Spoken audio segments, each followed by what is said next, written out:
Zap mga katalapya, ayan po yung mga tahong dito, ang dami oh. Low tide na naman po. At tayo mangunguha na naman mga katalapya. Ayan, nakadikit lang sa mga batuhan. Ayan po, makikita nyo po. Doon sa may ilalim, ang dami rin po yun oh. Nakasiksik doon sa may ilalim ng bato na yun. Ang dami doon sa ilalim, ayun oh. Ayan, laki nga lang ng bato na to mga katalapya. Hindi natin ito maangat. Kailangan nating tawagin si Taguro para maangat natin to, napakalaki. Dito lang tayo makunguha mga katalapya. Yan dyan, yan sa mga gilid-gilid ng malaking bato na to. Siguro pag naiangat natin to, marami tayong makukuha, malalaki. Pero wala, hindi natin kayang iangat yan.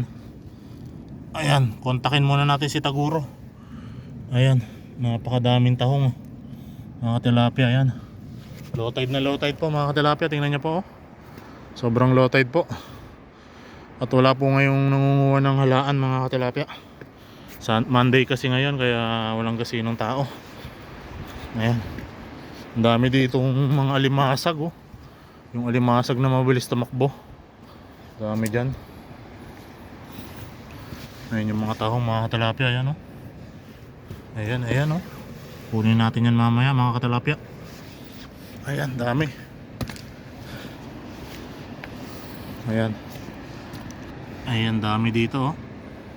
Ayan, daming daming tahong. Kunin natin mamaya. Ayan pa, nakakapit doon.